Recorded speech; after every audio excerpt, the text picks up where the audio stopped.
Hello guys, welcome back to my channel. तो अब तक हमने देखा था मिस्टर वो यू को बचा कर ले आए थे और शिंगपिंग को भी जेल भेज दिया था। उसके बाद देखते हैं ग्रैंडपा और लिशन वार्ड में आते हैं और उसे माफ़ी मांगने को कहते हैं और लिशन लीन डाउन होकर मिस्टर वो से माफ़ी मांगने लगता है कि मैंने ऐसा जानबूझकर नहीं किया, मैं बस शिंगपिंग के बहकाव में आ गया था, मुझे बस एक बार माफ़ कर दीजिए, मैं दोबारा ऐसी गलती कभी नहीं करूँगा। और ग्रैंडपा भी मिस्टर वो पर दबाव डालने लगते हैं कि तुम इसे माफ़ कर दो, आखिरकार यह तुम्हारा इकलौता नेफ्यू है, तुम उसके साथ ऐसा नहीं कर सकते।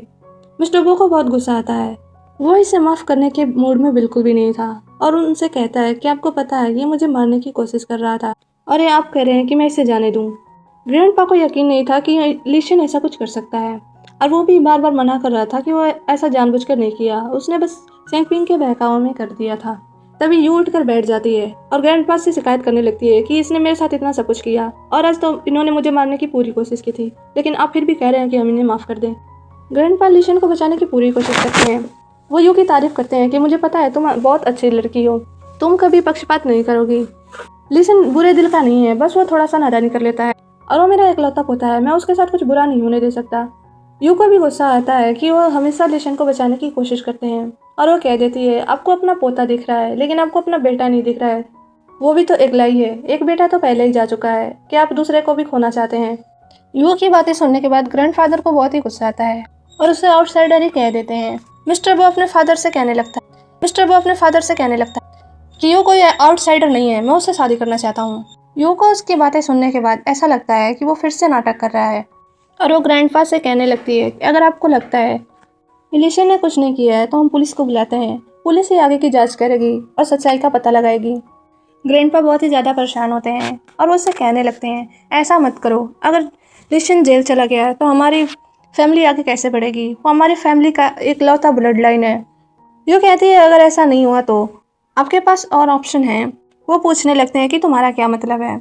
श्रेयान से कहने लगता है कि मिस्टर वो अब ठीक हो चुका है और वो आपकी फैमिली को आगे बढ़ा सकता है।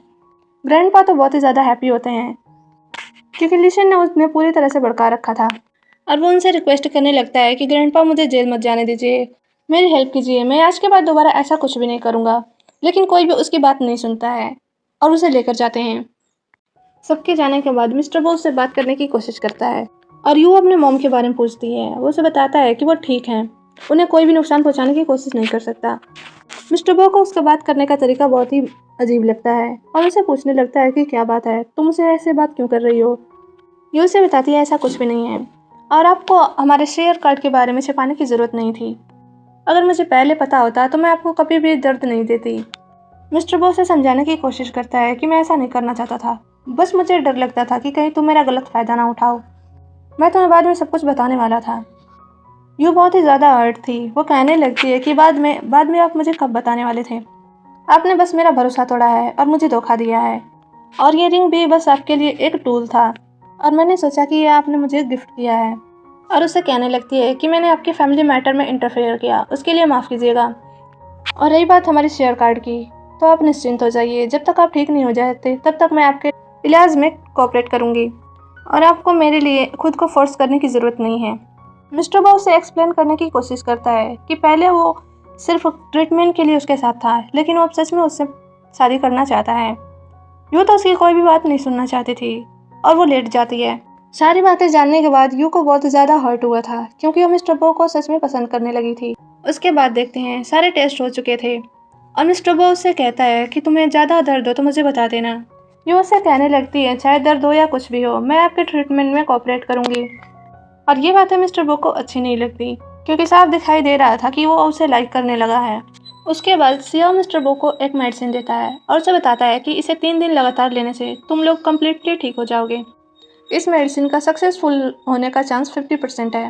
मिस्टर बो से मना करने लगता है कि मैं ऐसा चांस नहीं ले सकता, लेकिन यूँ मान जाती है कि वो इस मेडिसिन को लेगी और मिस्टर बो से कहने लगती है कि मैं आपको और ज़्यादा परेशान नहीं करना चाहती और वहाँ से चली जाती है। अगले सीन में देखते हैं मिस्टर बो बैठकर ड्रिंक कर रहा था और वो यू की वही बातें याद कर रहा था जहाँ पर उसने कहा था कि वो उसे और ज़्यादा परेशान नहीं करना चाहती। तभी उसे एक कॉल आती है, सामने वाला कहता है ये फ़ोन जिस शख्स का है वो पूरी तरह से ड्रंक हो गया है और बार को क्लोज करने का टाइम आ गया है, तो प्लीज़ आप आकर इन्हें ले जाएं। मिस्टर बो जब यू के पास जाता है तो बहुत ही ज़्यादा ड्रंक थी और वो बड़बड़ा रही थी कि तुमने मेरे साथ ऐसा क्यों किया, तुम बहुत बुरे हो। और मिस्टर वो भी मान लेता है और वो उसे कहने लगता है कि मुझे तुमसे शुरुआत से ही छुपाना नहीं चाहिए था, इसमें मेरी गलती है। और यू तो उसे बाइट ही कर लेती है। अगले सीन में देखते हैं जब यू को होश आता है तो सुबह हो चुकी थी और वो सोचने लगती है कि अभी मुझे यहाँ से जल्द निकलना चाहिए, नहीं तो मैं दोबारा यहाँ पर फंस जाऊंगी। और फिर वो अपना सामान पैक कर वहाँ से चली जाती है। अगले सीन में देखते हैं जब वो बैठकर अपनी ड्राइंग कर रही थी तभी उसकी मॉम आती हैं। वो उससे कहने लगती हैं तुम बहुत देर से काम कर रही हो, अभी तुम्हें आराम कर लेना चाहिए, क्योंकि उन्हें पता था कि वो अभी बहुत ही ज़्यादा दुखी है। यूं उनसे कहने लगती है कि आप परेशान मत हो, मैं ठीक हूँ और मैं आज के बाद से आपके साथ कंपनी में हाथ बटाऊंगी। और मॉम ये जानकर खुश होती हैं। फिर यूं सोचने लगती है कि ये आखिरी दवाई है, इसके खाने के बाद मेरे और अंकल के बीच सब कुछ ठीक हो जाएगा। और वो जैसे ही दवाई लेने लगती है तभी उसे कॉल आती है। ये कॉल यू के बटलर का था जो उसे कह रहा था कि आपका सामान कोई घर पर रह गया है और मिस्टर वो कह रहे हैं कि आप उसे आकर ले जाइए। ये उसे कहने लगती है कि ऐसी बात है तो तुम भिजवा दो। वो कहने लगता है कि हम इसे भिजवा नहीं सकते, आपको खुद आकर लेना होगा। और वो उसके साथ जाने लगती है, लेकिन बटलर उसे धोखा देता है और वो उसे सेंगपिंग के पास पहुंचा देता है। उन्हें देखकर यू शॉक्ड होती है और उन्हें पूछने लगती है कि तुम लोग तो जेल में थे ना, तुम बाहर कैसे आए। और लिसन हंसते हुए कहने लगता है तुम लोग को क्या लगता है तुम्हारा सबसे भरोसेमंद आदमी भी मेरा है और तुम हमसे ऐसे कैसे बच सकते हो। यूँ तो बटलर से ही सवाल करने लगी थी कि मिस्टर वो तुम पर इतना भरोसा करते हैं और तुम उन्हें ऐसे धोखा कैसे दे सकते हो। बटलर उसे बताता है कि लिंशन के फादर ने उसकी जान बचाई थी, इसलिए उसके पास कोई चॉइस नहीं था सिवाय उसकी हेल्प करने की। वो उनका कर्ज चुकाना चाहता था। यूँ उनसे पूछने लगती है कि आखिर तुम लोग अब चाहते क्या हो।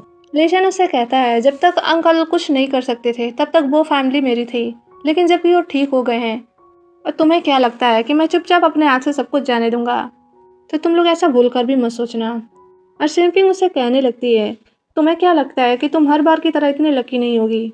रिवर में कूदने के बाद तो तुम बच गई थी, लेकिन इस बार मैं तुम्हें अपने हाथों से मारूंगी।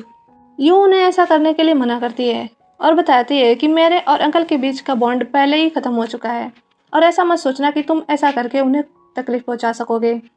उसकी बातें सुनकर उन्हें यकीन नहीं हो रहा था कि ऐसा कुछ हो सकता है। और सेंगपिंग उसे कहने लगती है अगर ऐसा नहीं हुआ तो क्या हुआ, मैं फिर भी तुम्हें यहाँ से जाने नहीं दूंगी और तुम्हें अच्छे से सबक सिखाऊंगी। और उसे स्लैप करने लगती है। उसका सारा पेन मिस्टर वो को फील होता है और उसे पता चल जाता है कि यू अभी किसी मुसीबत में है। और फिर वो उसका नंबर डायल करता है जो कि नहीं लगता, तो उसकी लोकेशन ट्रैक करते हैं।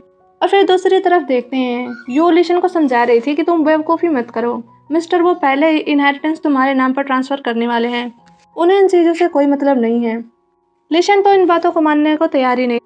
ये उसे समझाने की कोशिश करती है कि मैंने खुद सुना था कि उन्होंने ग्रैंडपा से प्रॉमिस किया था कि वो सारी इनहेरिटेंस तुम्हें दे देंगे। शिंपिंग कहने लगती है डर की वजह से ऐसा कह रही है ताकि हम इसे छोड़ दें और ये भाग जाए। फिर वो भी कहने लगता है कि तुम्हें क्या लगता है कि मैं तुम्हारी बातों में आ जाऊंगा। और फिर यूँ सोचने लगती है कि एक आखिरी दवाई बची है, मुझे उसे जल्द से जल्द लेना होगा।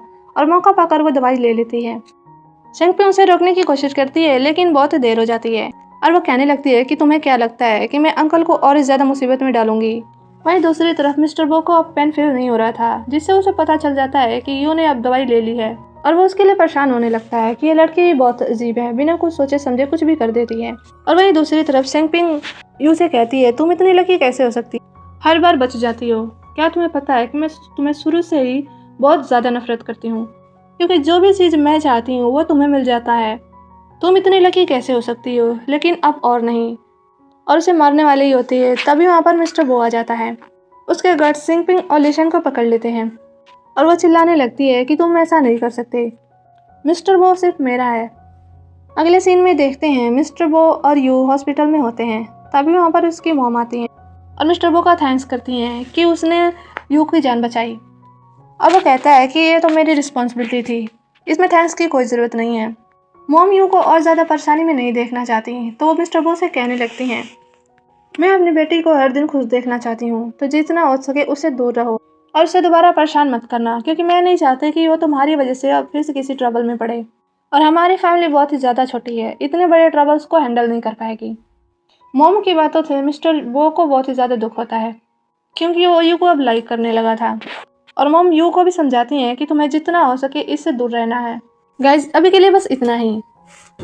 और आपको वीडियो पसंद आती है तो वीडियो को लाइक और चैनल को सब्सक्राइब करना मत भूलिएगा। आपका थोड़ा सा सपोर्ट मेरी बहुत हेल्प करता है। और अगले पार्ट के लिए चैनल से जुड़े रहें। Thanks for watching.